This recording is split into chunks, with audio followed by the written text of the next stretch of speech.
The year is 1976, America's bicentennial. The Lutz family has just fled their home in Amityville, New York, Conrail is formed by the US government, the first megamouth shark is discovered in Hawaii, and Jimmy Carter defeats the incumbent Gerald Ford, the first candidate from the Deep South to win since the Civil War. In Hollywood, the studios are still adjusting to the new norm of younger and more independent filmmakers joining their ranks. As a result, the release lineup is a mix of a variety of different films. Remakes aren't foreign to the silver screen, even at this point in time, with a King Kong remake starring Jeff Bridges and Jessica Lange, and A Star is Born with Barbra Streisand and Chris Christopherson debuting this year. Clint Eastwood and Dustin Hoffman found dual success in double releases with The Outlaw Josie Wales and Enforcer, and All the President's Men and Marathon Man. The highest grossing film of the year is an independent film by United Artists, written and starring a man down on his luck, just like the character of the film's protagonist,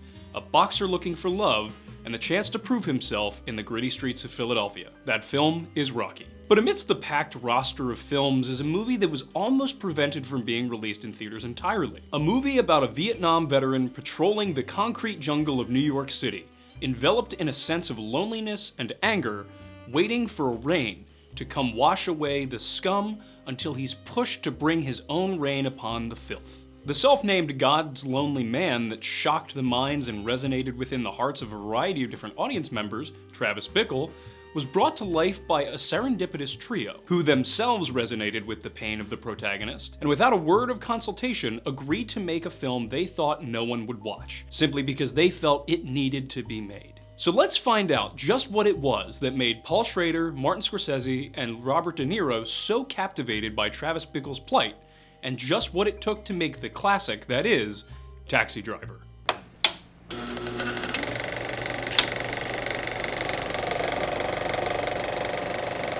The story of Taxi Driver starts with the story of its writer, Paul Schrader. As told in the God's Lonely Man featurette on the Taxi Driver Blu-ray, Schrader had never even seen a movie until he was in college, due to what he considers a extremist religious upbringing, noting that his parents were of the Calvinist faith. For him, it was the rebellion against the restrictive upbringing that first attracted him to movies, but as he spent more time with them, he then started to appreciate the films themselves. At the time, he'd read a lot about films, but hadn't seen that many. So he took a summer to go to Columbia University to take some film courses in order to have the opportunity to watch a large catalog of movies. That summer, he was introduced to a woman named Pauline Kael, who took him under her wing to get him into UCLA Film School as a film scholar in the film studies program. Paul arrived in Los Angeles in the fall of 1968 from his hometown of Grand Rapids, Michigan. When he arrived at UCLA, he started searching for a place to live, and he quickly found 4 people that were looking for a housemate in the Fairfax district. That night, he was invited to a party, where he experienced students wearing tablecloths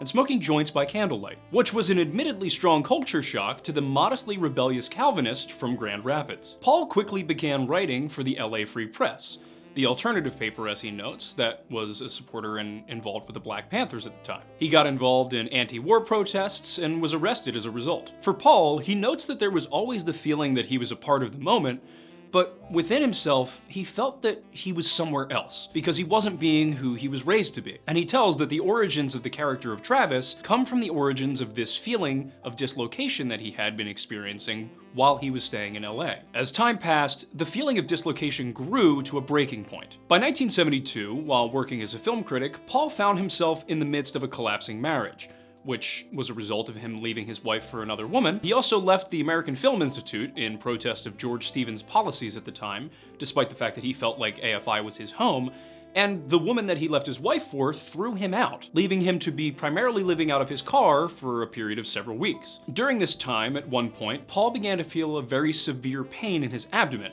leading him to go to the hospital, where he discovered that he hadn't spoken to another human being in nearly 3 weeks. He realized that the act of the nomadic vehicle living that he was experiencing put him in a state much like that of a taxi driver, and he started to ruminate on the loneliness of that lifestyle, and inevitably devised a plot around the psychological reality of that character, of someone surrounded by people, yet completely alone. Paul had been flirting with the idea of being a screenwriter, and he'd had the character idea of a separate individual who he considered a peeper, someone who is on the outside of everything, trying to get on the in-group but just can't find his way in, and he felt that coming through in this Taxi Driver story. He adds that some of the immediate influences were the song Taxi by Harry Chapin. He'd also heard about Arthur Brimmer, the man who attempted to assassinate presidential candidate George Wallace in 1972. But he does clarify that he had not seen the diaries at the time of writing the screenplay because they hadn't been published yet. Apparently there have been some theories over time that he had based them on the diaries, but throughout a lot of different interviews, he consistently debunks that. Anyway, before writing the script, he reread author Ursula K. Le Guin, I believe I'm saying that right. He reread their work repeatedly in order to get the mindset of the characters of this story he was developing. Now, eventually, Paul talked himself back into the apartment of the woman who'd kicked him out while she was going to be away for a couple weeks. And feeling sheepish and not wanting to mess the house up, considering the whole situation, he says he spent the entire time just confining himself to the sofa in the kitchen and the bathroom. Sleeping on the sofa, working in the kitchen, sleeping in the sofa, working in the kitchen, occasionally going to the bathroom, back and forth non-stop for 10 days.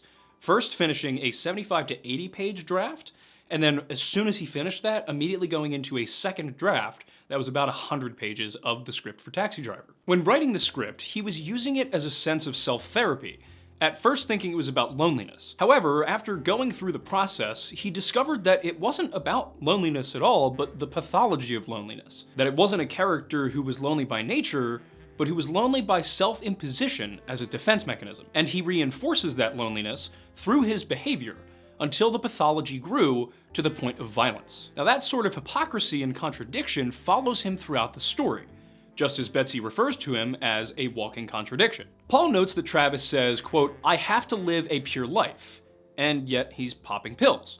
And that, quote, "a person should not live a life of morbid self-attention," and yet all he does is live a life of morbid self-attention. He despises the gutter world of insert slightly blurred out version of that word here, yet that's all he watches. It's a contradictory life that has to resolve itself. And as Paul puts it, in the uneducated way of this character, it is resolved in a very American way, by picking up a gun and attacking someone else. Paul states that, in his mind, in another culture, he may have taken it out on himself, like that of the culture of France or Japan, but Paul suggests that in America, we tend to act out these dramas on someone else's stage. To Paul, it's a study of a sick man, the underground man of Dostoevsky. I am a sick man, end quotes. For the writing of the story structure itself, Paul tells that for him, the dialogue is the easy part, but structure is difficult. Once he has the theme, he devises a plot that can serve as a metaphor for the theme. Then he outlines the plot on legal paper, listing the scenes by number, like 1, 2, 3, 4, and etc. And then once he has all of the scenes together, he'll add page numbers between them in the margins to give an idea of where it will occur and how long it will turn out before he has even written the script. For the plot, Travis pursues two women, one he can't have but whom he desires, and one whom he can have but doesn't desire. Travis attempts to go after the father figures in both of their lives, failing at the first, and then switching to the other upon that failure. To Paul, neither man who he attempts to attack makes a difference to Travis.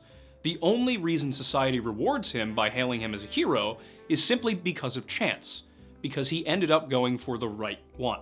I will note here that despite Schrader's insistence on this, in a variety of the interviews that Scorsese has done over the years, he often indirectly alludes to the idea that despite Travis's likelihood to still be a ticking time bomb at the end of the film, the result was less of an act of chance and something within himself choosing to do the right thing in the end. Nevertheless, in the commentary for the film, Marty elaborates further on his understanding of the character, noting that Travis puts himself in the occasion of sin, to put it in the Catholic perspective. Travis puts himself in the areas which aggravate him the most, similar to De Niro's character in Raging Bull, marrying a beautiful woman despite the fact that he knows he will get jealous when she inevitably gets attention, and similar here in New York in the 70s and even today, the whole city was not like this, but everyone knows that there are certain areas and times that you just don't go, or that you are very, very careful. And he puts himself right in the war zone, and he's upset by it. And the more he's upset by it, the more he stays in it. Now, Marty specifies that this isn't a commentary on Vietnam vets specifically, because not all of those veterans experience things like Travis is experiencing, but rather that it's purely an exploration of someone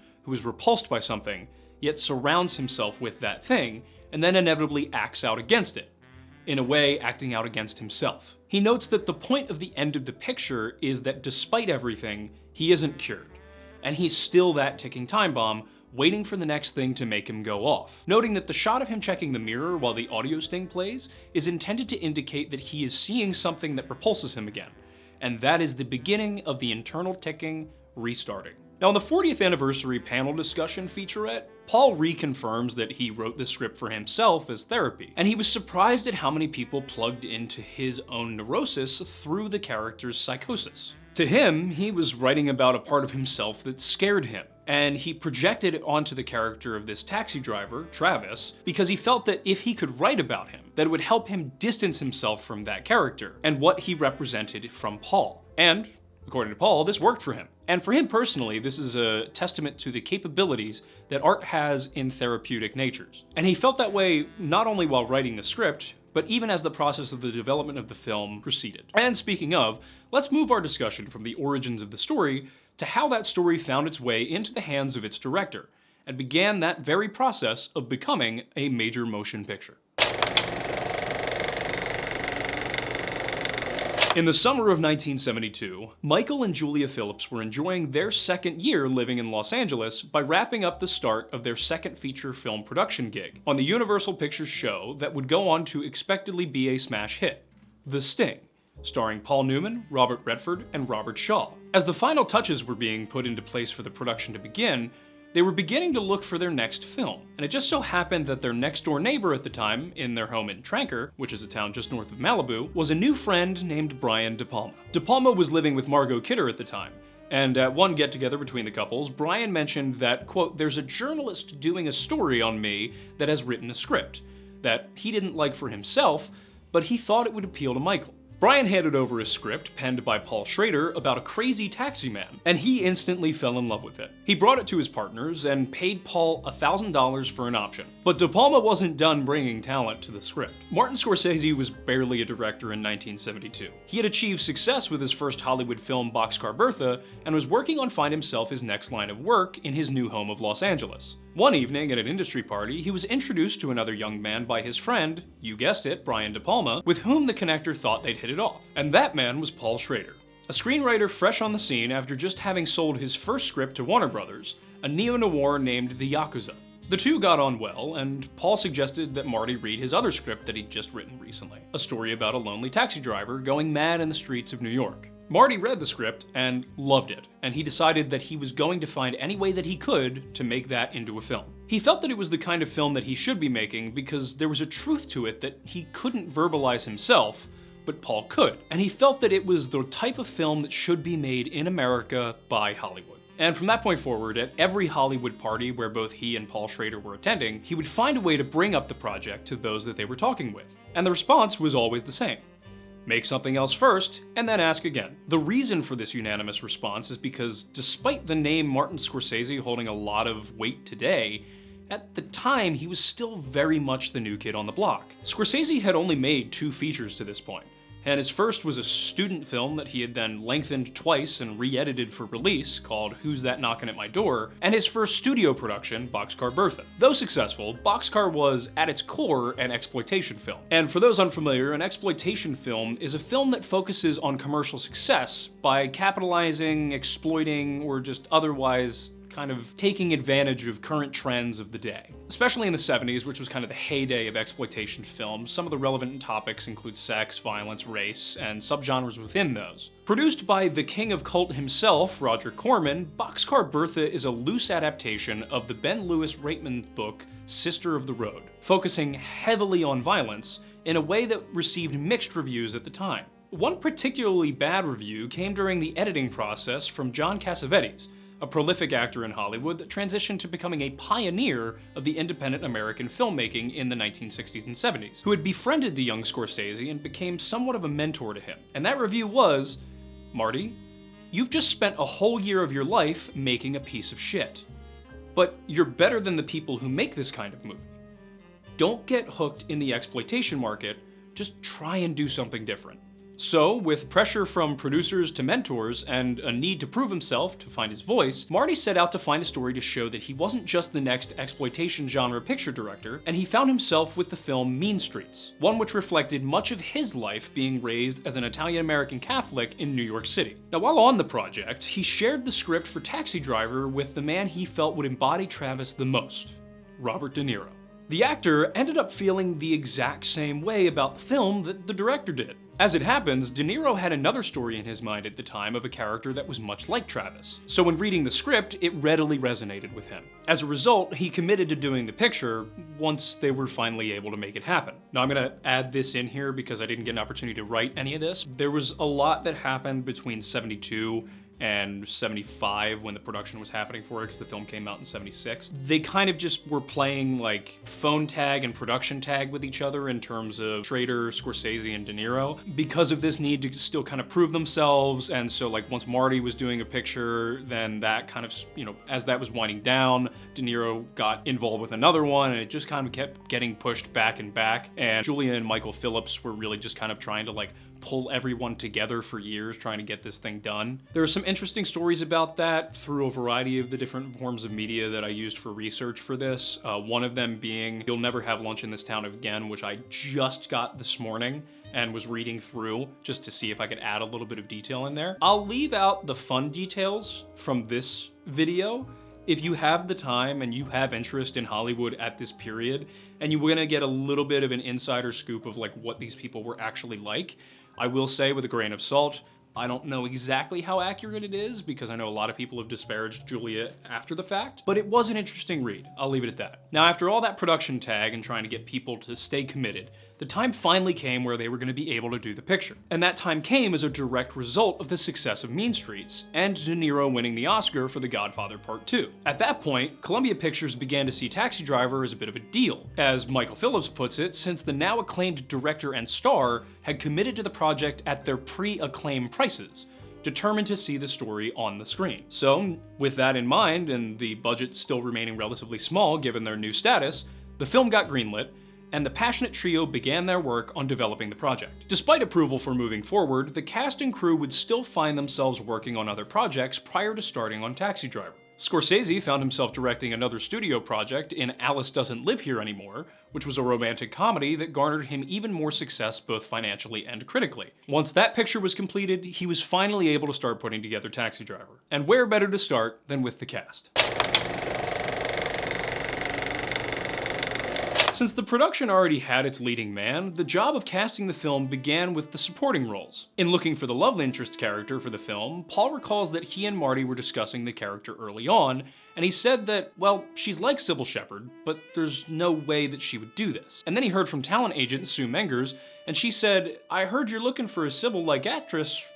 What about Sybil?" Paul reiterated his concerns, and Sue said, "Well, just ask her." And ironically enough, Sybil Shepherd notes that initially, they were right, given that upon reading the script, she supposedly threw it across the room in anger, insulted that she'd be offered such a small part. But after reflection, she became really invested in making the film, eventually remarking that she'd have given an arm and a leg to do it. Now during casting, Sybil showed up with glasses that she couldn't take off because of her nearsightedness.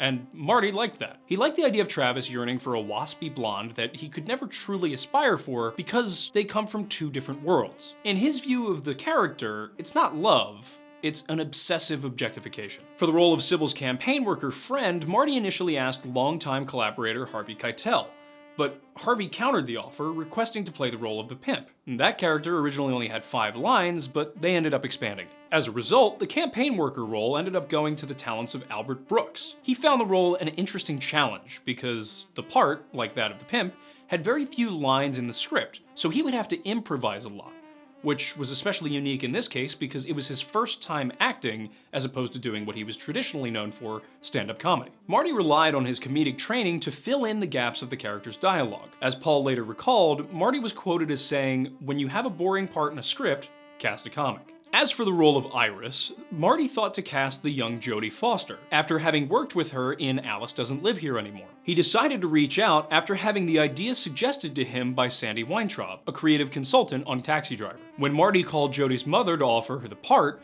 she was initially hesitant, not feeling that she was right for the character, But inevitably, she and Jody took the meeting anyway. Marty gave them the script, and after reading it, they thought it was phenomenal, and they decided to do it. However, prior to officially starting on the film, the Board of Education required Jody to meet with a psychiatrist for a 4-hour session in order to ensure that she was sufficiently of sound mind to take on the role being asked of her, given the maturity of the content, which, as Jody points out, she must have passed. Jody recalls on the anniversary panel that she was excited to work with Marty again because she was really energized by the type of films that were being made in the 70s, especially by people like Scorsese himself. Now, there wasn't much else I could find in relation to the casting of the film other than Marty's intent to strive for authenticity in looking for performances in the characters, and nuance where possible. And this is exemplified in the anecdote that he gives during the commentary of the film, describing the casting of Murray Mostyn to the part of the man watching over the brothel rooms, because he didn't want them to appear overtly villainous. In that way, it makes it more complicated and surprising for the audience, especially during the end sequence. Nonetheless, with our coverage of the casting out of the way, we can move into the next step of the film's development: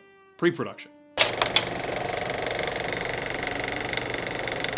Now, early on in Pre, there was talk of doing the picture somewhere else other than New York, like San Francisco or anywhere else really on the West Coast, because they were having so much difficulty getting the money together to do it despite the pay cuts that they were taking. But Marty felt that it could only be done in New York because, as he puts it, anyone driving even a night in a cab in New York will feel like Travis. It's the traffic, the sense of the city, etc. And he admits that the description is a little bit of an exaggeration, but for anyone who drives in the city often, you'll start to get a bit edgy. As someone who lived in New York for 4 years myself, and occasionally had to drive in and out of it for a variety of different purposes, including on film productions, I can relate to that. It's definitely a unique driving experience for sure. You have to be of very confident capabilities and of calm mind in driving in New York successfully, because there are a lot of crazy, hectic, angry, and insane people that will either cut you off or run you over if you do not get out of the way. But anyway, despite the initial location trouble, much early preparation involved Marty and Paul going through the script together. Scorsese would suggest a few things to Paul and simultaneously end up drawing all of the shots on the side of the script, breaking it up into individual shots, angles, and setups. Then he would take those notes and transfer them to actual storyboards by drawing them, so the entire crew could see every day the shots that they were getting. Ever since then, Marty keeps the drawings small for himself and his DOP, who could use them to decipher the smaller notes within them. Now, the cinematographer for this film was Michael Chapman, and he adds that he also really enjoyed this. He notes that one day Marty had the art director do the drawings, but Chapman insisted that Marty keep doing them himself because he preferred his versions. And the reason why was because when others did it, it looked like a comic strip, while Marty's versions had arrows and direction and actual movement and changes, and were more raw and capable of using as like a roadmap as opposed to something a little bit too concrete. Now, Marty considers having the shots drawn out useful because it provides the opportunity to physically hold the shots you need for reference. So as time went on and you get behind schedule, as every project does unless you're Clint Eastwood, you can hold and display them directly, communicating that these are what we need, and as the shots piled up over time, you had a stack of what you still needed to get. He adds that he spent a lot of time drawing pictures in his hotel room. Now, in the book Masters of Light, Chapman also adds that he and Marty screened a plethora of movies during pre-production, from movies that had absolutely nothing to do with what they were going to do with this film, to ones that very obviously did, whether it be New York movies, film noir, a movie called The Sweet Smell of Success, and others. Now, even then, Chapman was surprised of the number of films that were in black and white. Now, unbeknownst to him, as Marty notes in the commentary, he was secretly hoping that he could do the film in black and white, even though he knew that the studios would never let him do it, because back in the 70s, color was a selling point of getting people to go to the theater. Plus, he recognized that the big yellow taxi cab wouldn't really play that well in black and white, so it only really made sense to do it in color. Now, Chapman notes that watching all of these films together put them at ease of working together, because it allowed them to have a confidence in their shorthand for the film, knowing exactly what each other were thinking when they were trying to discuss a given scene or a shot or something like that. Now, he also adds that there were no specific discussions on visual style for Taxi Driver, but rather that there was a desire by himself, Marty, and De Niro to capture the essence of New York, not so much visually, but tonally and emotionally. They all had vested interest and deep understanding of the city as a result of all three of them being New Yorkers themselves, and despite the film being somewhat of a fantasy, They wanted to capture the tone of what it was like to be in New York at that time in the 70s. Now, kind of as a result of that, I was not able to find very much about technical discussions of the film in my research beyond what the website Shot on What provides, so I'll list that below, but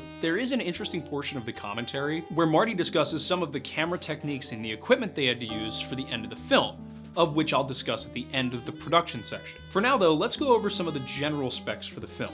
Taxi Driver was shot on 35mm Eastman color negative 100 tungsten 5254/7254 film. Now that was a standard film stock at the time, used in a variety of other films such as Jaws, Barry Lyndon, Chinatown, several of the Bond movies, The Godfather, Magnum Force, The Sting, Butch Cassidy and the Sundance Kid, The French Connection, One Flew Over the Cuckoo's Nest, and many more. It was shot on the spherical Zeiss Superspeed lenses, which have been widely used on classics such as the Terminator films, The Shining, and even up to modern productions like Boyhood, Solo, Arrival, and Babylon. And the film's aspect ratio is 1:8:5:1. As for prep for the actors, Marty flew out to Cannes to discuss the production with De Niro while he was filming the film 1900 in Italy. And upon completing the shooting schedule for that film, De Niro came back to New York and drove a cab for at least 10 days, as he recalls it, of the 2 weeks of the time between the last project and the beginning of the production schedule for Taxi Driver. Now looking back during the 40th anniversary Q&A, reflecting on his experience driving the cab, he says that he doesn't really remember the experience of the other actor recognizing him in the cab at first, which is a story that Marty and Paul Schrader tell frequently. And in that moment, Marty prompts him with a story about how the actor exclaimed to De Niro that it was ludicrous to see him having just won the Oscar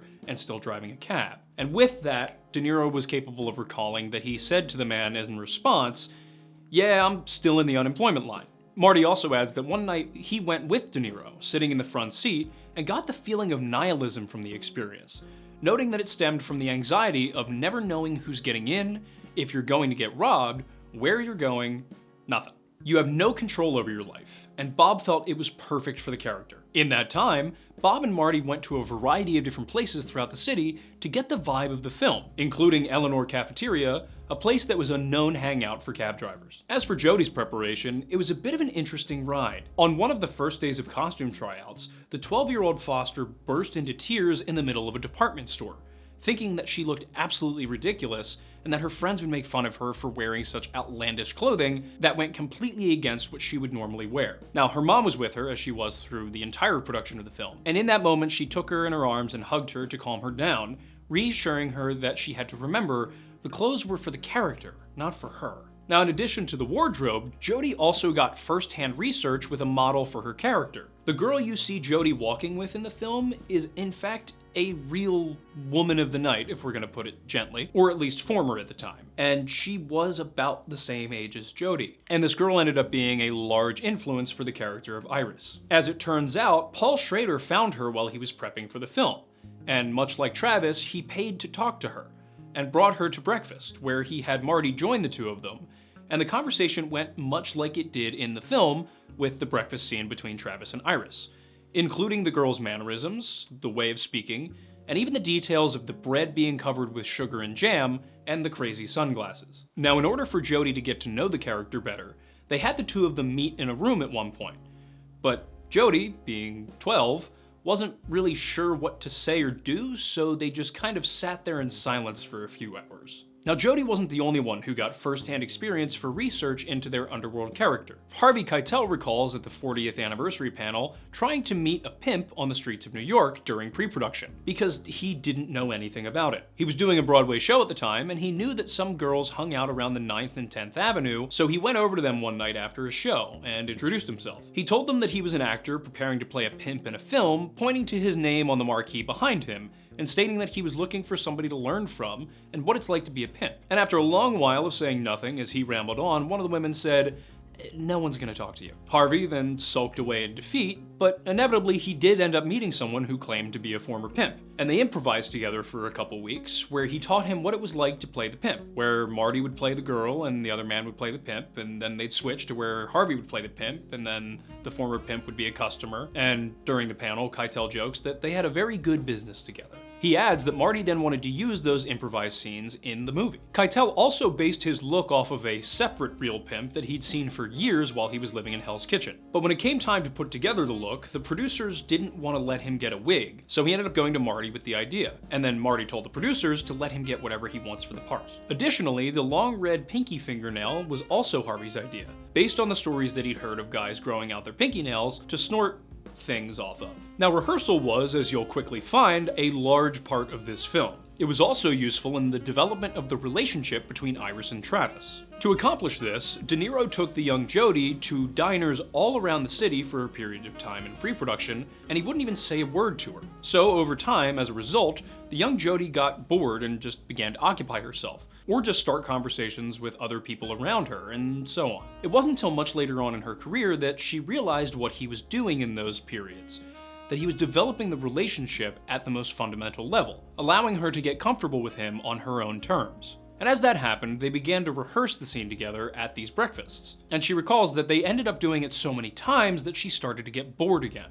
At which point, De Niro would then start improvising as Travis, with little bits here and there, throwing in something completely unexpected for Jody to work off of. Again, upon later reflection, Jody realized that this was his way of teaching her improvisation. The lesson being that improv is best done when you know the lines of a scene so well that you're bored of them, so you can play with the structure that you've already built. For Sybil Shepherd, improv was also a developing skill. For the film she had done just before Taxi Driver, called Heartbreak Kid, Elaine May taught her what improvisation was, a technique that she'd never even heard of prior to doing that film. She cites the skill as having been particularly useful for this film. Sybil and Marty recall working on the scenes at the St. Regis Hotel, with the director taping Sybil and De Niro doing their scenes as they improv'd over the lines of the script, so they could work out what would make sense ahead of time. Sybil added about working with De Niro, noting that he is a master of underplaying, and that during rehearsals, they both made a lot of subtextual notes about the characters and the scenes. The scene of Travis meeting Keitel's character of Sport was a mixture of improv and Schrader's dialogue,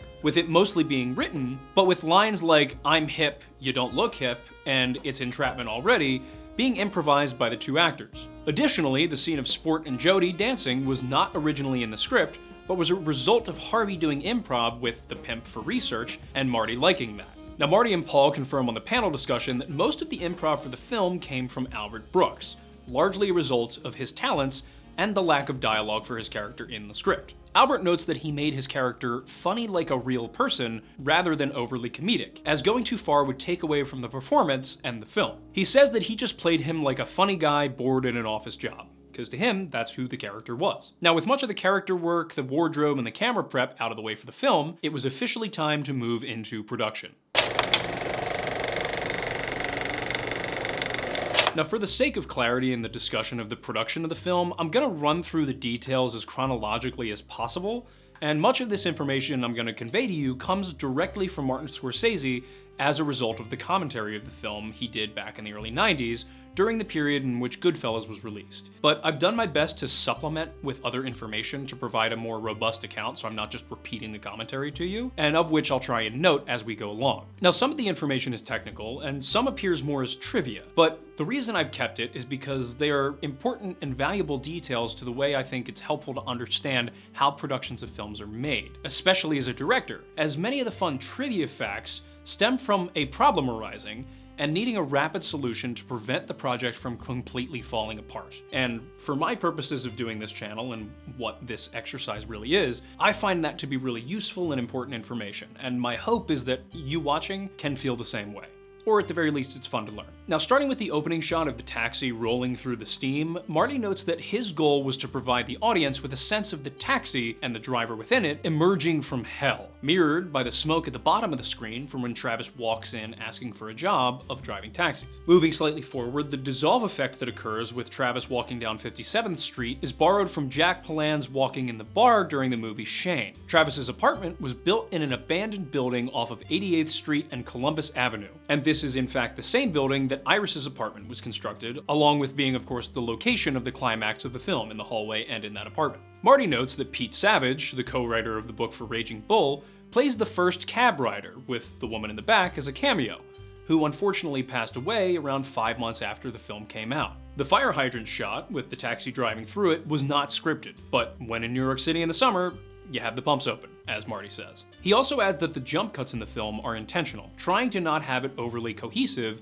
in order to continue to create the sense of unease in the audience. In relation to the adult theater, Marty remarks that the location was in fact a real 16mm adult film theater on 8th Avenue, and that Diane Abbott plays the cashier in the early scene. He also adds that the theater had actual acts being displayed on the screen that had to be oiled out, but the rushes sent to the studios for review were not censored. And apparently the executives did not have much of a sense of humor about it, making the back and forth about the film a bit tense, but inevitably, of course, they had to blur it out for the final release. Now, Michael Chapman adds some detail about the camera work in the film and the production staff's mentality on it, starting with the shot in the cab garage where it pans away from Travis and comes back to him. And he notes that this shot was nearly offensive to the crew, as it went against the grain of how movies were supposed to be made. He added that, quote, they didn't realize it was Marty, and once they did, they got on board. He notes that it was a shocking choice and it made the production team nervous. But he also adds that the film was a sort of documentary of Marty's mind. In the book Masters of Light, Chapman adds further context and goes on to discuss Marty's relationship with the crew further, while discussing dolly shots of the film. He notes that, quote, Marty loves to move the camera around and around and around all the time. He continues on to say that New York at the time was slow in relation to how the crews worked and moved, but he was able to put together what he considered to be a, quote, really, really good crew, partially attributed to Marty's ability to be a charmer. Quote, he really can seduce a crew when he wants to, Chapman adds. And he did, as after a while they loved him and were willing to do a lot of elaborate camera moves and setups, and rather quickly as a result. As an example, for the overhead dolly shot at the end of the film, when they finally came to the conclusion that they needed to cut out the floor of the apartment above, they did it without hesitation. Chapman drew a line on the ceiling where he wanted the opening, and they just dug it out. Chapman adds that, quote, crews, if they're good, are a lot smarter than some people think they are, and they respond to something unusual if it's amusing. He adds that the challenges proposed to them by Marty were engaging for them. He also adds that some of the moves in the film were actually edited down, as they were deemed excessive in the editing room. He goes on to say that the film is full of looks around the city, like someone walking through, wandering, looking, and observing. Going back to Marty in the commentary, he notes that the shot of Sybil walking with the writing coming up on screen was taken from Godard from a movie called Contempt. Additionally, Michael Powell's The Small Back Room inspired the shots through the windshields during the film, with the lights reflecting back off of it. Chapman discusses the creation of the cab as a character itself, not just as a setting, and he says they accomplished this by not restricting it, by keeping the lighting and camera setups very simple and mobile so they could easily go anywhere in the city. He adds that they never towed the car behind a camera car. It was always just De Niro driving around the city, often with the sound guy in the trunk and with Marty and Chapman in the back seat, crouched down to not be visible by the camera. In Masters of Light, Chapman adds advice for shooting in New York City, saying the best thing to do is to, quote, just float.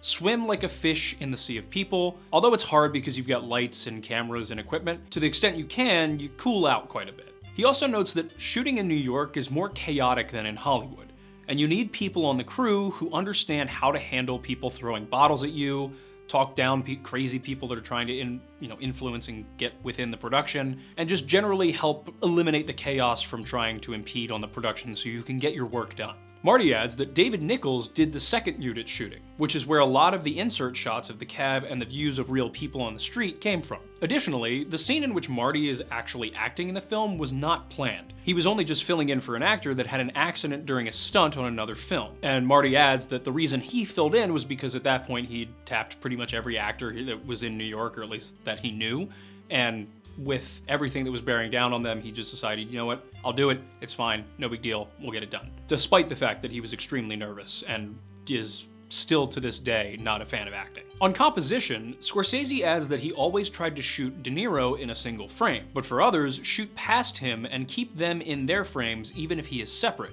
to create that visual separation from other people psychologically. He later adds that the camera moves for Travis's paranoia are in direct line with horror films of people like Mario Bava and the Italian films of the 60s, also adding Mark Robeson, Jacques Tourneur, and others, offering up the specific image of the classic woman in the nightgown with a candelabra in a gothic castle walking to a closet you know she shouldn't open, but despite that you want her to. but you yell that you don't. A lot of the camera moves with Travis come from that inspiration, subconsciously he adds, as he was creating the shots and scenes. Marty wanted to create that same type of dread. Tales of Hoffman and the Red Shoes Ballet are others that he notes, specifically that the camera doesn't even move. It's the positioning in the frame and the cuts. He also clarifies here that all of these films that he notes and that he's seen filter through his work subconsciously as he creates, and it's only afterward that he's actually able to recognize where certain inspirations came from. Now, as a little aside, I think this is an interesting and important note here because it shows that you don't have to have an active encyclopedic memory of references while you're actually creating a production. You can simply create with your conscious and subconscious based on your goals for what you're doing, and then later you can determine what your influences actually were. I bring this up in particular because many of Marty's friends, such as the likes of Steven Spielberg and Brian De Palma, often give Scorsese admiration for his capacity as a walking cinema encyclopedia, which is impressive and much of what makes him a great filmmaker, but it's not his innate momentary recall that provides him this skill. It's like an athlete who's practiced their role for thousands of hours. The little intricacies of what does and doesn't work in a given situation become instinctual, and then only on reflection after the fact do you know why or how you did it. Kind of the same way an athlete will watch tape of a game, they may not have been consciously thinking about how to play the game when they were playing, but then once they watch it back, much like a director watching their film back, then they're capable of dissecting their own performances and figuring out where, how, and why certain things came from. Going back to the film, for the scene in the cafeteria, One or Two Things I Know About Her by Godard inspired the Alka-Seltzer shot, nodding to the coffee cup shot in that film where they move into the cup on top of it, giving it the impression of space. To Marty, this is the New York variation of that, and it's an example of an opportunity for something he tried to do throughout the film, which was to give impressions of his own perspective on how he sees the world. This impression in particular is a trait of his that he attaches to memory, wherein many things he recalls in his life come to mind through an object of focus that he was locked in on during a moment that he's actively trying to remember, often due to his nature for, even just for fractions of a second, to notice something in the world around him and be captivated by it. He goes on to add that the bathtub piece being offered to Travis was a thing improvised by the actor Harry Northrop, which Marty still considers a bit strange, but decided to keep it nonetheless. Additionally, the Goodwin poster behind Travis in that cafeteria scene is actually the assistant director of the film. Scorsese also adds that in this film, he and De Niro were still, quote, feeling each other out, and discovering their working relationship. The scene with the Secret Service man, giving the name of Henry Crinkle, gives an idea of the comfort that they had with each other, that De Niro would add in a line that wasn't in the script but was fully within character, and Marty knew that he truly understood Travis, and there developed a trust between the two of them. Marty notes that, quote, if the campaign platform at the end of the film blew up, I feel like he'd still respond in character. Marty says that they just had a very similar understanding of things, of life and of the world, and he considers their best collaboration to be Raging Bull. He adds, quote, it was almost like sign language between each other. He also commends on how De Niro gives a seemingly unsympathetic character in Travis Bickle a sympathetic nature. For the overhead shots of the papers in the film, in the taxi office, in the beginning, and also in the Palatine office, Marty considers it somewhat of a religious shot, embodying a ritual. It's also shown during the layout of the guns, and it has to do with the character's almost zealot nature and drive to cleanse the world. Moving on to the dinner date itself, it just so happens that this scene in particular was quite a struggle to achieve. Shooting against Columbus Circle in the cafe became a problem, because shooting in the middle of summer in New York, it kept raining off and on throughout the day, so they had to keep breaking up the scene and coming back to it. As a result, Marty was getting pressure from the studio to just shoot them against a blank wall and move on, but Marty was adamant that having the life of the city behind them was important. They began shooting this scene only in the second week of shooting, and there ended up being a major confrontation about it between the production staff and the studio. And producer Michael Phillips notes in one of the bonus features that the distance between the production in New York and the studio executives in Los Angeles helped to cushion a lot of the issues that came about during the production. A counterpoint to this is found in an interview with Michael Chapman in the book Masters of Light, where he states that his real struggle was with the daytime exteriors, both on this film and beyond. He notes that the difference between the daytime and the night scenes is simply the enormous recalcitrance of the day. It's simply unavoidable. And if it isn't, I wish somebody would tell me because I struggle and struggle. He goes on to explain the solution is much in the angles in which you shoot, and ideally finding a location that provides you with a couple different forms of shadow to be able to create some level of contrast. In discussing the rally scenes in Taxi Driver specifically, Chapman notes that he was displeased with those scenes by comparison to others simply because of the nature of trying to work with the sun, as he had to find odd angles to make it work, whether it be from within the crowd, which also provided a sense of claustrophobia, and from high angles. He notes that the night scenes are basically a set, given how much you can control the light. Going back to Marty with the commentary, he adds that the camera tilt up and down in the cab of the $20 bill that Sport throws into the front seat was actually a surprisingly difficult shot to get. He doesn't elaborate on this, but it's probably due to trying to get the timing of the heavy camera move to match the semi-unpredictable timing of De Niro's movements, which can absolutely be difficult between a camera operator and an actor to synchronize like that. A shot like this is present in the David Fincher film Zodiac, which we hope to cover on the channel at some point early next year, where Jake Gyllenhaal throws a book on the passenger seat beside him that supposedly took upwards of 120 takes to get to the point where Fincher was pleased with the result. Granted, Fincher is a bit of a unique case, but the point still stands. Moving on, Scorsese notes that the shot of Travis walking on the sidewalk in the red jacket was shot on a 600mm lens, which is the longest lens used in the film. Marty really tried to isolate him from everybody around him by creating this soft focus area all around his focused point of self, like he's floating through a sea of people. It's like a person moving slowly before he attacks, like a shark maybe. It's a little moment of peace for Travis, amidst the chaos of the rest of the film. For one of the more famous shots of the film, where Travis is on the phone in the hallway, this actually just so happens to be the first shot that Marty thought of for the film, and he considers it important because of the action in it. It starts with Travis off-center, short-sighted because the conversation is uncomfortable for him.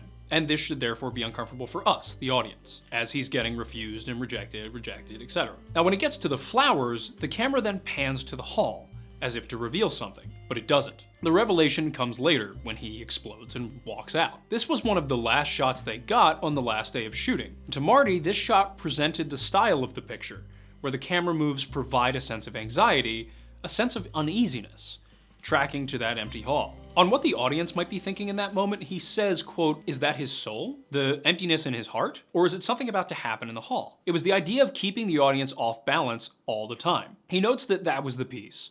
All the other shots in the film came from that concept, but it just so happened to be one of the last shots that they took. In the commentary, Scorsese also gives some deeper backstory about the scene of him as a rider in the cab, which was not intended. There was an actor by the name of George Terry that was supposed to be in it, who was in the pool hall scene during Mean Streets. But he did a stunt on another film that went wrong, and he was in a bad condition. And at this point, Marty had used every actor that he had known in New York, so he filled in himself. He adds that he was impressed by De Niro's acting with the back of his head here, making him feel as though he needed to keep talking, keep trying. Marty was nervous to act in the scene because he doesn't like being in front of the camera and doesn't like hearing his own voice. But he says, with Bob, it became fun. And despite it, they had no choice. Paul even adds that he was nervous to have Marty do it, but he enjoyed the rushes once he saw them. Despite the nerves, Marty was confident that with De Niro, something would come of it. But worst case scenario, it was one scene that could have been cut without destroying the structure of the film. At least that's what he thought then. Now, in the 90s, while he was doing the commentary, during his rewatch for the film, he realized that seeing it comes after the outburst at the Palatine headquarters and the line, "Women are like a union," he sees that it is very tightly constructed, and it worked out. Apparently, after the film debuted, this scene caused Marty to be offered a lot of parts as an actor, but he ended up turning them down, completely disinterested, though he did end up doing a Kurosawa project, Hokkaido, Japan. And at the time of this commentary recording, he was gearing up to do more scenes with De Niro in an Irwin Winkler film. And after the commentary, it's important to note that he did a phenomenal job in Shark Tale. Anyway, continuing on with some of the points of the details of the city, by the time the production was filming the scene where Travis first sees Iris, Scorsese says it got to the point where the mixing of actors and just normal people on the street that happened to be in the shot was beginning to get hard to tell. The man yelling down the sidewalk is an actor, but many of the people in the background just happened to be there. Part of that is attributed to the location scouting and selection as a result of Marty's experience with the city, having grown up there, so he knew what locations to go to in order to have the true-to-life people there fit in with the story being told. Additionally, the production tried as much as possible to keep Travis's driving routes and turns in the film, and the cuts between them, in continuity with the actual layout of New York, so people who knew the city wouldn't call it out as being wrong when he turned right onto 54th at 8th Avenue, and then was suddenly driving down Broadway at 47th, for example. Some details also come from Marty's knowledge of specific details of the city, like the guy being arrested in the background outside of the Belmore during Wizard's pep talk to Travis, which according to Marty was something that was constantly happening in the city, especially the streets at night in the summer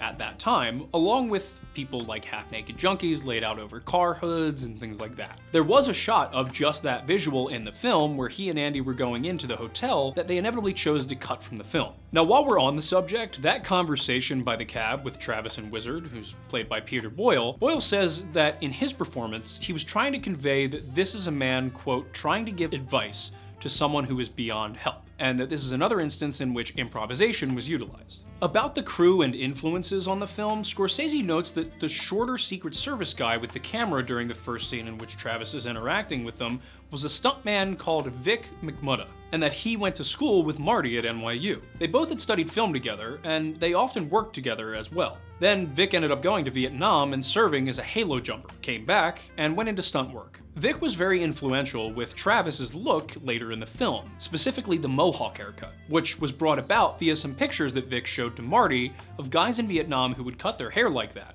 Specifically that in Saigon, if you saw guys with crazy haircuts like that, you knew they were going to do something special. So he added that into the script as a visual element for Travis's choice to take action. Unfortunately, Vic later passed during a stunt on a film in New York. For this first scene with the Secret Service agents, Marty notes that he really enjoyed working with the tall agent because, as a result of his height, he could physically look down on Travis with the camera from the agent's perspective right over his ear. Paul Schrader adds in the commentary that Travis's jacket says King Kong Company, from which you could infer has something to do with the Viet Cong, which was intentionally left vague as subtext to be left up to the viewers. He also adds in an interesting clarification that war does not make psychopaths. It can, but it isn't definite. And as it's written in this script, Travis was like this before he ever left for the service. And here we come to arguably the most famous scene in the entire film, Travis talking to himself in front of the mirror. Marty confirms that the script said that he was preparing in front of the mirror, but there wasn't any dialogue written for it. The scene was shot during the last week of the production schedule, and Marty said that he felt Bob really needed to speak to himself in the mirror. Marty was sitting at Bob's feet, between himself and the camera, and he had headphones on trying to listen, but all he could hear were city sounds, so he just kept telling De Niro to repeat himself over and over again so he could hear it. The process ended up taking roughly 3 hours. At one point, De Niro called and asked Paul Schrader if the character would say some of the things he found himself improvising in the mirror, and Paul said, "Bob, you know Travis much better than I do at this point. If you think he would say it, he probably would." The most famous line, "Are you talking to me?" was apparently influenced by a comic in the Village who used that phrase as a bit of a tagline in his bit. Marty also notes that the slip cut during this same scene, where Travis turns and then it cuts back to him beginning that same turn action again, was something Marty insisted on in the editing room, but the editors didn't like it, saying that they were not going to take credit for that cut. Moving forward, Marty notes that a particularly difficult sequence of the film is the one in which Travis is watching the rally through the window of the shop while sitting in his cab, because the garment district was so crowded and they got hit with huge thunderstorms in the middle of the day, and there were a number of complex tracking shots planned for the sequence. Marty notes that, quote, "When you make a film, it is the most brutal, unpleasant experience that you can imagine. The only thing that makes it pleasant at times are people that you like if you're working with them. Everything else is extremely unpleasant. Every now and then, something all comes together and it's magical and something special happens, and let's say an actor does something, or the camera pans and picks up something extra special that you didn't realize, or the move hits just beautifully with an action, a camera move, and then it turns very gratifying, but that's only for a few seconds. You see something happen and then all together it's like, okay, great, that's awesome, next, what's the next setup?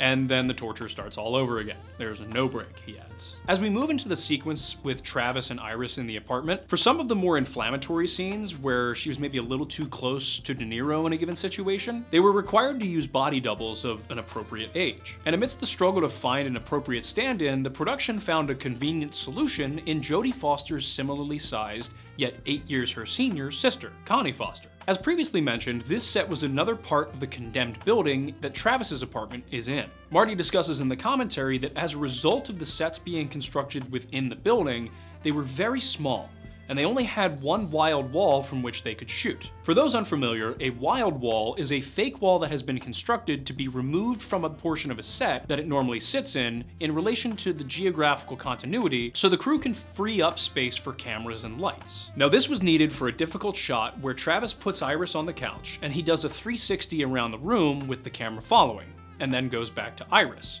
requiring that this wild wall be moved in and out of the set within the duration of the shot to keep everything cohesive. Now, they don't specify which the wild wall is, but I believe it's the one that if you're looking at the doorway out of the room, that's on the right. Marty felt it was important to show Travis's mental state in this scene, and the fact that he's trying to save her, and is repulsed by the situation of her and the part of the city that he's inhabiting, but a part of him is attracted to it, and to her. This mental state is reflected by the circling of both Travis and the camera within the room. Marty also adds that the candles were added to provide another layer of that ritualism, similar to the overhead shots of the papers and the desks earlier in the film. As Travis is leaving the apartment and going down the hallway, De Niro is on a dolly floating to the man, and then it jump cuts to them talking. And Marty again reminisces on the fact that so many of the camera moves are horror moves in this film. He asserts that they are in fact more than just thrillers, they are in fact horror films. He likes horror films, particularly the tracking shots, and cites Mark Robson's Isle of the Dead in particular, and how it scared the hell out of him during a sequence of the woman getting out of the coffin and killing people. Now here we move to that improvised scene between Iris and Sport,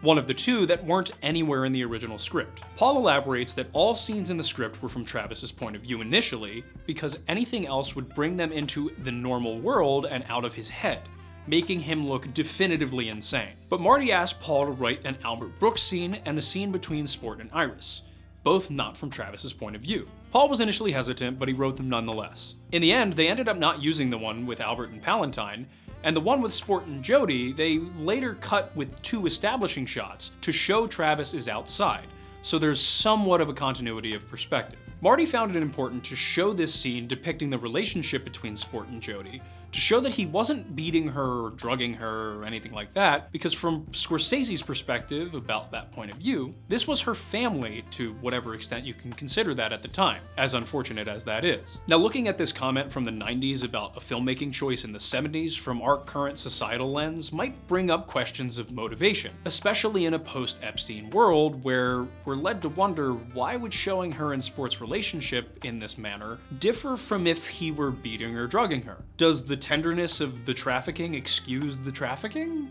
Well, of course not, but maybe that isn't the point here. Maybe this depiction is a commentary on how this kind of tragedy happens. It's not always apparently forceful to those looking from the outside in, or even to those within it. Sometimes it's coercive and subversive in a way that makes everyone question what's really happening, and at times making those experience it feel as though it's normal, and even safe. Now, I don't know the intent behind Marty's choices here, but I do know that showing this relationship brings a lot of questions and context about what it means to be in situations like this, as does the whole film. Questions that I think only become more and more relevant and important as we learn more about how pervasive this issue has come to be in our society, or at the very least, how much more aware we are becoming of it. Now, going back to the film itself, as we move to the next sequence with Travis preparing in his apartment with the boot polishing and the working out, Scorsese notes that it's more ritual, but this time more military focused. He also adds that the flowers that are still in his apartment, in the sink, that he just hasn't had the heart to throw away, but he'll burn them because that's more ritualistic.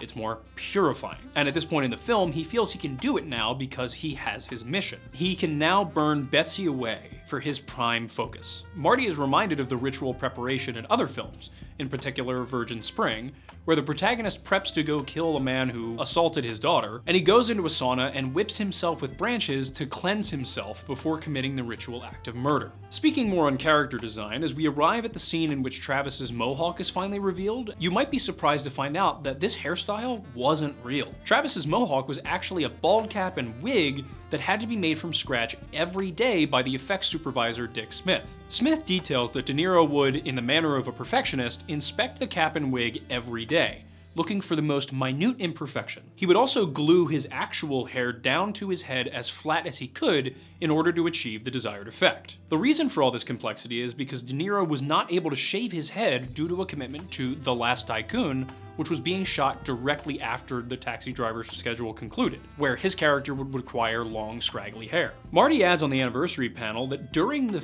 fitment test, he was in the other room waiting for them, and he ended up falling asleep. And after dozing off for what felt like a moment, he got a tap on the shoulder, and when he opened his eyes, he sees Bob with this mohawk, and he was momentarily completely startled. And with this, we'll come to the final sequence of the film. When Travis walks up to Sport, Marty notes that some of this dialogue is improvised, and that it was very important to him that they get the entire shot in one take and not cut away, so that when the shooting happens, it feels like a street shooting, as if you could be on the other side of the street, completely unaware of what's to come, and suddenly a guy pulls out a gun and shoots. He also notes that the tracking shot away from Sport, the calm nature of it, embodies the eerie calmness inside of Travis. He also adds that De Niro got an idea during the production to sit on the steps for a moment before directly going inside, almost as if he was rethinking what he was about to do before finally making his decision, just as a way to add a little bit more complexity to the characterization of this tragic hero. In the film's commentary, Paul Schrader notes that there's one concession to social justice they felt they had to make in this film,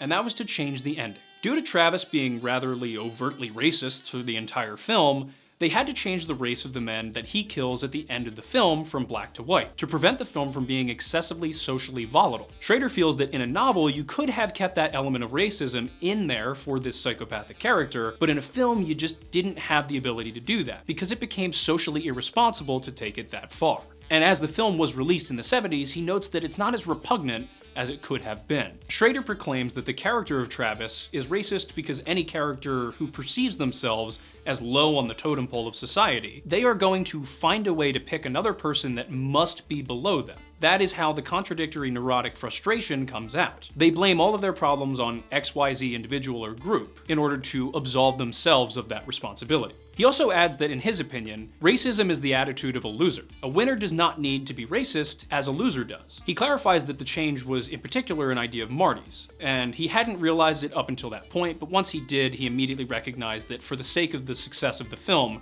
there was no possible way that they could have kept it as it was originally written. It was just too inflammatory, even at the time. When Paul wrote it, he says he wasn't even really thinking about how it would appear on the screen, that it was just a pure expression of the psychosis, both a little bit of the character and a little bit of his own that he was going through. Now, for this final sequence of the film, I want to go into a bit of detail about the effects themselves provided in the behind-the-scenes features of the Blu-ray by Dick Smith. According to Smith, the most difficult effect of the film was the effect of the fingers blowing off of the man's hand. Now, under normal circumstances, Smith says that he would have just yanked fake fingers off of a person's hand with fishing line, specifically monofilament line, but they couldn't get close enough down the hallway for what would have been practical, so they had to literally blow off the fingers with a squib, which is a technology we discussed a bit in the last episode on the film Heat. Now, in order to achieve this safely, Smith had to build a fake hand from scratch that could be positioned over the actor's real hand that would both protect his hand from the explosives in the squib and also allow for realistic movement of the other fingers. Next, for Travis's neck wound,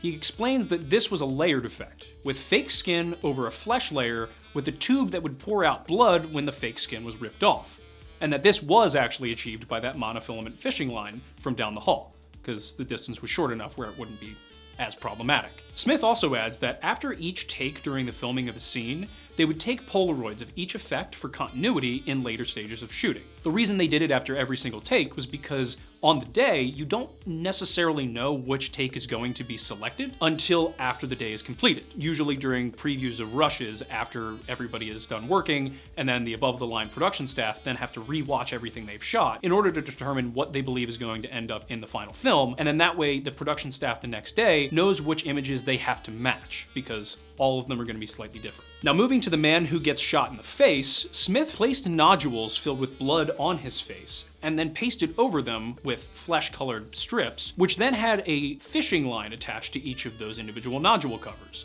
of which he could then pull and rip off to reveal the simulated injury. Now, in order to keep these strings organized and out of the way, they were all bobby pinned up into the actor's hair, And in a little tidbit in the commentary, Smith goes on to tell a story about how that man's girlfriend visited the set, and while she was discussing with him, just like things about their relationship in no particular manner, she noted that, oh, you have a hair on your face, and she went to go pull it off, and suddenly the injury appeared and blood was pouring out of his face, and she absolutely freaked the out. Now, for the man who gets stabbed in the hand as the last element of the battle, it was a trick of editing and effects using a retractable blade for the first shot, and then having the next shot cut to one in which the actor already had a fake knife already affixed to either side of his hand. And for the final effect of shooting that man in the head, Smith put a squib on a metal plate that was placed on the back of the actor's head, and a bag of flake blood and other bits in front of the squib to be launched on the wall behind him. The other bits used by the effects team was a combination of sponge to simulate flesh and pieces of styrofoam to simulate skull fragments. Jodie Foster recalls the end of the fight was extremely rehearsed because of the complexity of the effects, and De Niro adds that they joked a lot on set in order to keep things light despite the grotesque nature of the environment, a reaction that made him realize even in the moment that this is probably how people going through the real trauma end up making jokes about such an event. Now, that famous final overhead dolly shot that we talked about earlier in the video was, believe it or not, actually written into the script by Schrader, though it was described as going all the way through the building until it went outside. However, due to production limitations, they were unable to do a full shot as described, so they had to do the best they could with what they had, and match the internal dolly shot with a crane shot from outside. For that interior overhead shot, they dug out a channel in the ceiling of the condemned building for 3 months, and inevitably they only ended up having 20 minutes to get the final shot due to the working limitations of Jodie Foster being only 12 years old, despite pleas from Marty's and the remainder of the production staff to just get one more take, 5 more minutes, but the union rep held firm. They were not going to work any bit beyond past what they were legally allowed to do. Now, in the book Masters of Light, cinematographer Michael Chapman notes that the dollies that they used for the production were either the basic tube and track dollies or a Western dolly with big golf cart tires, which were soft enough to go over the small obstacles without the rig moving or shaking too much. He also adds that the difference between a tracked dolly and a wheeled dolly is often the level and type of undesired movement. Tracked dollies are often very smooth, but when not joined perfectly at the end of each 20-foot section, can have routine bumps that are very noticeable to an audience. And those noticeable bumps can take the audience out of their suspension of disbelief while watching the film. However, tired dollies, on the other hand, have a somewhat constant level of bumpiness, but he says that that consistency of bumpiness allows for it to be filtered out by the brain a lot more so than the occasional more noticeable bumps of an imperfectly balanced and joined track dolly, especially if there are a lot of people or things keeping your attention in the frame, which is what they did for much of the shooting in Columbus Circle, adding that they just built a little lip of a ramp between the street and the sidewalk to transfer the dolly between the two. He also attributes the barely noticeable unintended movement to the talent of the camera operator on the dolly, named Freddie Schuller. Now, in relation to the differences between those two dollies, he also adds that for those wheeled dollies that have that low-level bumpiness consistently, and talking about the fact that, it can be wiped out of the viewer's mind and keep them invested in the film despite it being there, he adds, quote, that you see it, but you don't care. It was there, and the interest of the scene gets you past it, and you can go a lot faster and do a lot more during your day. And he concludes with, quote, there is no sense pretending that getting a lot of work done in a day is not important.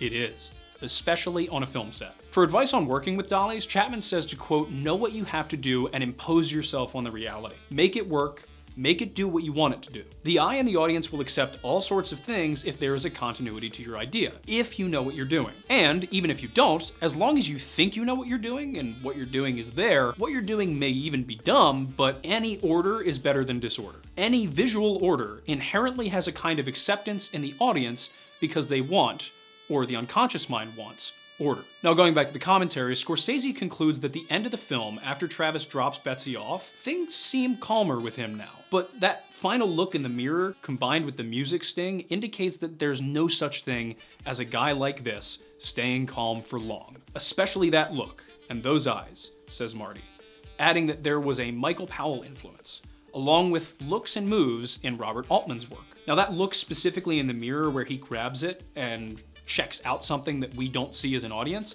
is an indication that the time bomb within himself has begun ticking again. To give some concluding thoughts on the production, I'll leave this section with a quote from Michael Chapman about the style of the film. He says, you say those things before a movie starts. You always say it's gonna do this or it's gonna do that, but after a while, any given movie has a life of its own. It dictates to you and its style comes out of what happens, and if that style begins to come out no matter what happens, then the only thing that you can do is let yourself go and let the movie go with it. If that unconscious material seems to be working coherently in some way, the best thing you can do is just let yourself go and trust what the impulse is that is not quite expressible, and concentrate on the mechanics that will let that impulse be brought out. And I think that's what we did on Taxi Driver. With that said, let's talk about how once the shooting schedule was concluded, they found a way to put it all together in post-production.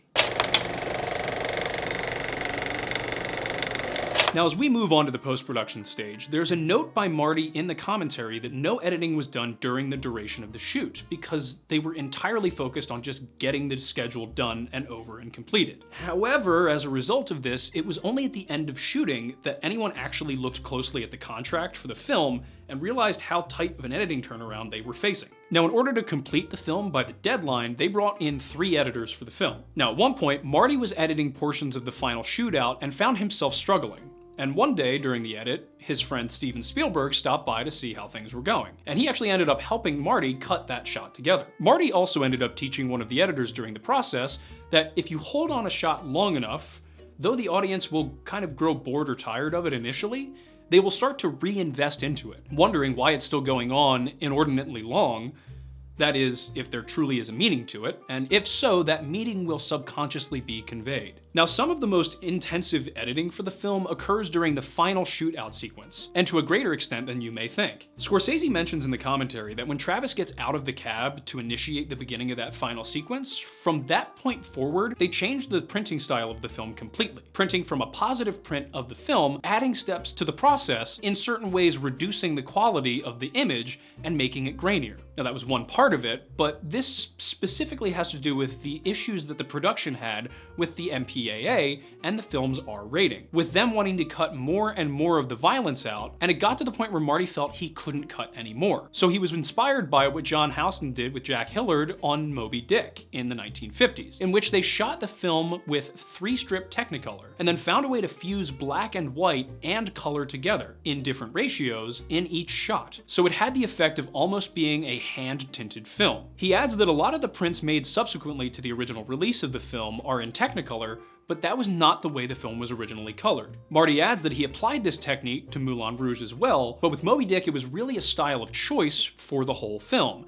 And Marty thought that that would be a good way to settle with the MPAA and use it as a means to settle the color during the sequence at the end of the film. Because they were shooting Eastman Kodak color celluloid, which involves only 1 strip of film going through the camera as opposed to the 3-strip Technicolor, they had to make what Marty calls an optical of each shot. Now, before we go deeper into this process, I want to clarify what he means by optical, because I was initially confused by what exactly he was referring to. He doesn't get more specific about what an optical is, but I believe in this context what he's referring to is an optical printer, where 1 or more film projectors are mechanically linked to a camera in which the film strips are projected in front of the aperture of that camera to expose a new negative to the modified film. Now, these modifications back at that time usually involve some sort of effects like transitions, multi-layering films to show 2 images at once, matte work, or other special optical effects. Here, however, it was specifically used to change the color of the end of the film, as we previously discussed about Moby Dick. Scorsese chose this process to allow him the opportunity to adjust the color of each shot individually,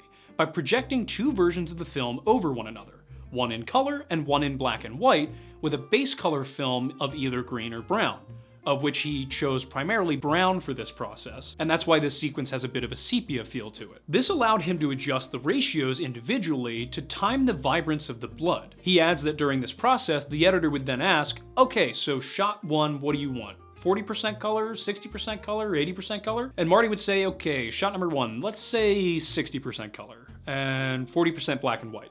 And then the next shot, maybe it had certain shadows where they would need 80% color and only 20% black and white. And then maybe one of the shots with a lot of blood flying out, he'd say, all right, let's take out that candy color and go 30% black and white, 70% color. He then gives an anecdote that it's almost like watching an early model color TV, where you could adjust the color knob and leave it halfway between color and black and white. He adds that he considers it to be better when you can do this with 3-strip Technicolor because there was more control, like each frame was its own painting. Now he goes on to confirm that this method made everything work with the sensors, and as a bonus, because it required an optical, it made everything more contrasty, which gave it the look that he wanted the entire film to have, which is that of a tabloid at the time, like the Daily News or the Daily Mirror. He explains that usually on the front page every other day there was an image of a dead body in the street after a robbery or something along the like, with a quote saying, "Alleged killer killed in the street," and the blood in black and white all over the place, and it gave this sense of tabloid realism that he wanted to get in that sequence. Thinking backward, he wished that he could have done the whole film in black and white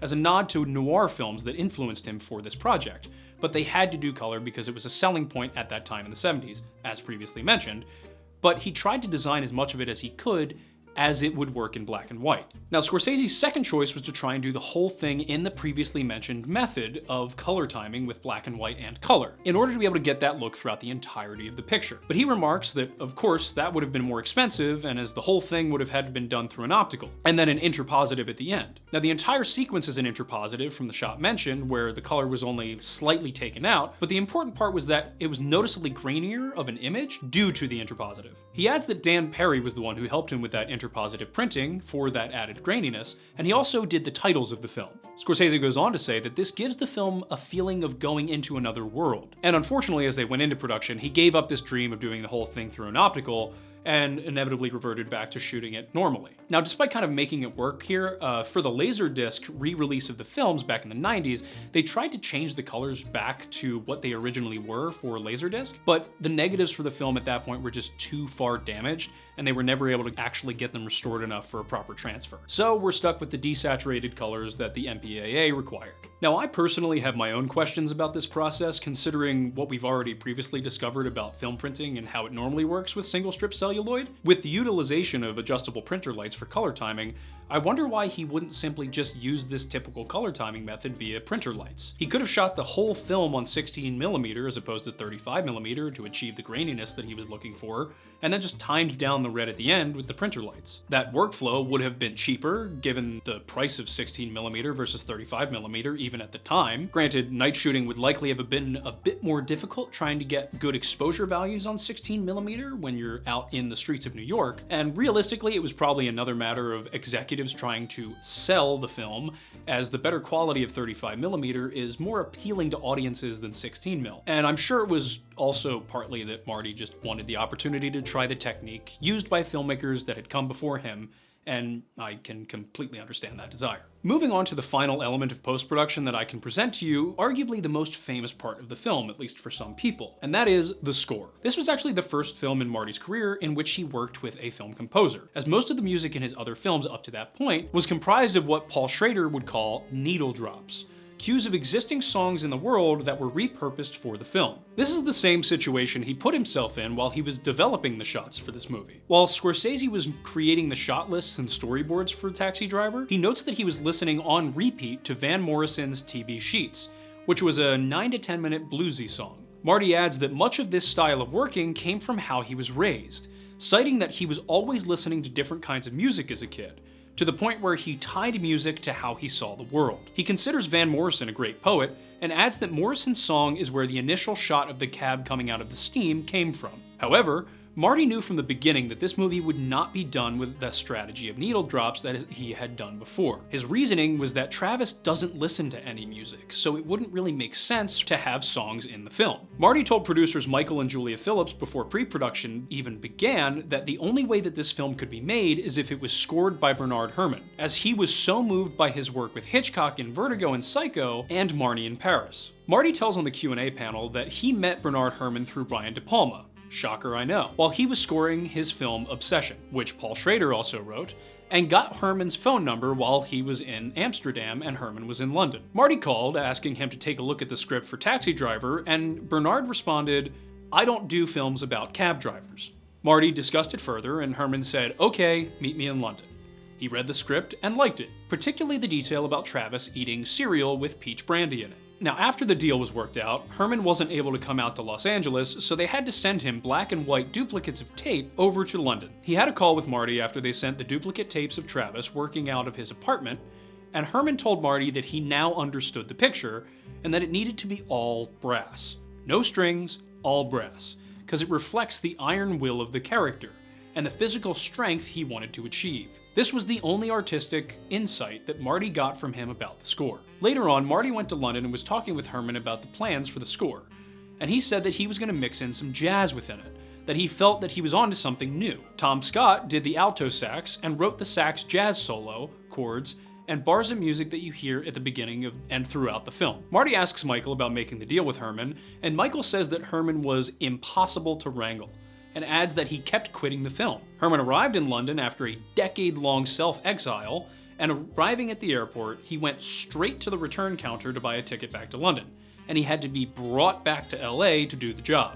Then, on the recording stage, there was a gooseneck lamp at the podium that he kept hitting with his baton, and of course he blamed it on the lamp, threw his baton, and quit again, and had to yet again be brought back to the production. Now, Marty continues on to discuss how Herman finally came to LA, and when he sat down with Scorsese, he showed him where he'd be cueing music based on grease pencil marks on the tape itself. He would say, quote, Q47 is here, Q12 is here, etc.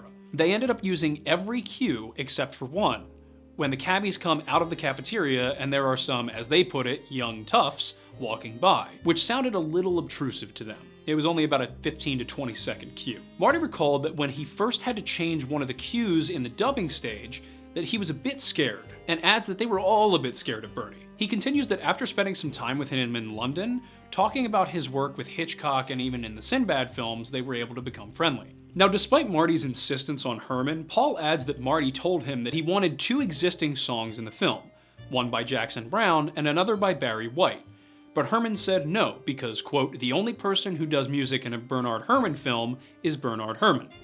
And the way it ended up working out was that Marty won the battle for the Jackson Browne portion, but for the Barry White music, over the scene with Sport and Iris, that actually ended up being composed by Bernard, and Harvey Keitel wrote the lyrics. The Jackson Browne song was Late for This Guy. Now, Herman was there when they mixed the picture, and when they would bring the sound effects up to near the level of the music, he would then yell at the mixers saying, quote, what's all that noise? What is all that noise on my music? You pay me to put music in, why are you putting noise over it? Get it out. And Marty laughs that he was right.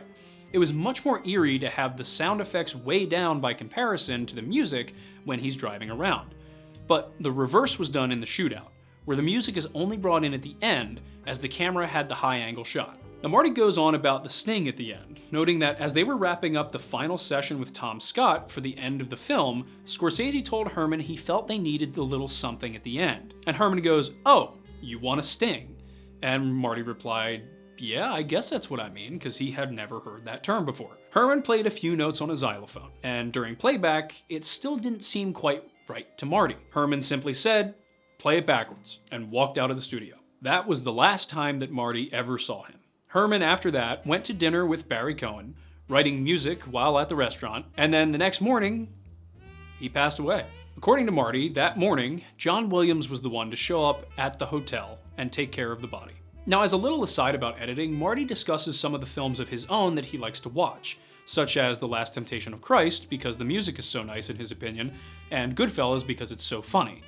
But for him, movies like Taxi Driver, Raging Bull, Mean Streets, and New York, New York are just too painful for him to watch because the productions of the films themselves were just horrible. He says, quote, the worst part of a film is shooting for me. I like editing the best, but I complain even in the editing room too. After you screen the first cut, there's usually about a 3 or 4 day depression that you become a part of, and then of course there's the torture of showing the film to the people who gave you the money for it, and that's a problem. And hopefully they like it, and if they really like it, maybe you did something wrong, I don't know. He goes on to discuss how the budgets of films continue to increase, and the last film that he'd done at the time of the recording of the commentary, which was Goodfellas, cost about 23 to 24 million. And he notes that in conversation with Steven Spielberg, Spielberg asked him what the cost was, and when Marty replied, Spielberg said, oh, that's good, you're still working on low budget. He adds that even though 23 million was about the average at the time in the 90s, he makes a point of communicating that, quote, it's still $23 million. and it's always difficult when you have to show the people that gave you the money the cut of the film. But they have to sell it, and that can be difficult, especially with some of the personal type films that he makes, especially in the mainstream studio system of Hollywood, because naturally, if a film is only appealing to a small segment of the audience, why should they give you $40 million? They will almost certainly never see that money back, and filmmaking is not a charity. So they might give you 30 or 20 or 23 in the case of Goodfellas, which he adds took a lot of time to shoot. He notes that it was excruciatingly painful to make because the whole thing was a period piece, and with such a limited budget, it was always a challenge. But being a gangster film, and only a certain segment of the population might want to see it, they were only going to give you a certain amount of money to make it, so they had to find a way to make some money back. Marty also adds that in his opinion at the time, Woody Allen devised an interesting system that would allow him to make films on a specific canvas for a certain amount of money every year that would always make a return. And that's why Woody Allen ended up being as successful as he was. Not necessarily just because his films were entertaining, but because he knew how to make films while also making money. Going back to editing specifically, Marty says that, quote, "The shooting is murderous, but the editing is a lot of fun, because that's when it really comes together, and there's less people to answer questions, and the questions on set are murder." He goes on to add the types of questions you get asked, such as questions on lens choice from the camera team, questions on the actors about their performances and their motivation, questions from the AD about time and about scheduling, questions from the producers about money and about scheduling again, questions from the associate producers about basically the same things, just more stressful elements, and even questions from your assistant like, "Hey, do you want some coffee?" He says that, quote, "Every question becomes a chore, even answering what you want for lunch, because it's a matter of maybe thousands of questions a day, and each one ends up being a major decision, so they're all important." And they really are all important. At least in the editing room, it's just you and the editor, so you get to have some fun. Then, of course, the problem is showing the film, and as people have told me, eventually showing it to an audience is required, but I don't like that, as he laughs. He finishes off by saying, "I don't want to let it out, you know, it's why? What's wrong with it? Why do they want to see it? What's going on there?" And he just continues to kind of ramble and joke about that. But it's a good indication of some of the mindset of what it's like to be a director, even someone as successful at the time that Marty was in the 90s. That, you know, you really got to love what you're doing because it's a painful experience. And if you don't love it, why are you there? Now, going back to Taxi Driver in particular, he says, quote, "I always say, if I had more money, I would have shot longer to get more details of the city," but in doing the commentary, he finds it's actually a pretty good showing of New York City in the mid-70s. Now, with our discussion of the post-production process complete, let's go on to what happened when Marty was finally forced to let the film out into the world, when the film was released to the public. Scorsese confirms that he tried to be as involved as he could with the posters and the trailers for the film, but inevitably it's the studio's regime, and different studios have different levels of interest in allowing him to work with them on those aspects of the production. Now, despite the marketing, the film did shockingly well, at least in the view of the production team, even despite the controversy of the violence in the film. Marty remembers the time at which Paul Schrader called him on the day that the film opened and told him to look at the line going around the corner at the Coronet Theater. Paul adds that he was out late the night before, had overslept, was at the Sherry, which I believe was the Sheraton Hotel, and that he ran all the way across town because he couldn't get a cab. And he remembers seeing a huge line outside of the theater for the first show, and he thought to himself, "Oh God, something's wrong, they've closed the theater, what happened?" And he went up and he asked the girl at the ticket counter what was wrong, and she said that the showing was about to start. And he asked, well then why are all these people outside? And she told him that they were waiting for the next showing. Paul then went upstairs to watch the screening, and as the cab came through the steam for the first time, the audience applauded to his surprise.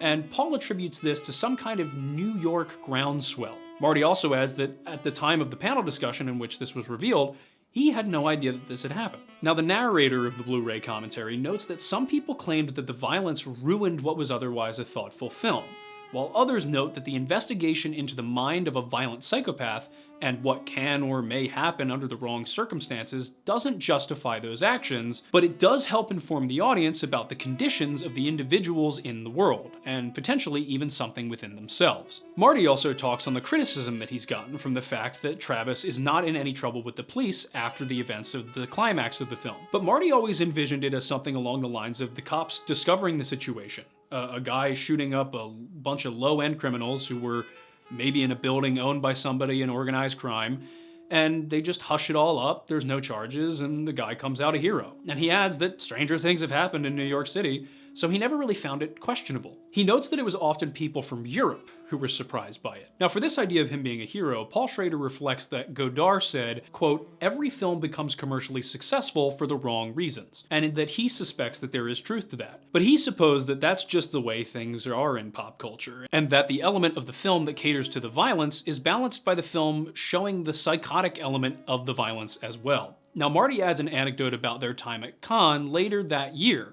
After 2 to 3 days of press and interviews and such, an article came out in the gossip brochure that apparently always happens at those events, which said that Tennessee Williams, the president of Cannes at the time, hated Taxi Driver, saying it was far too violent, so the crew just did their work in order to go home, assuming that they probably were not going to win any awards. But before they did leave, Sergio Leone and Costa Alvarez invited the crew to dinner at a restaurant called La Oasis, or the Oasis. Marty recalls that Leone and Costa did not discuss the film or any form of insurance that it would win something at the dinner. They talked about cinema, their films, Once Upon a Time in the West, and so on. Afterward, everyone else just went home other than Michael Phillips, and at the end of Cannes, they found out that Taxi Driver had won Best Picture, and that when Michael went up to accept the award, half the audience cheered, and the other half booed. And thus began the complicated legacy of Taxi Driver.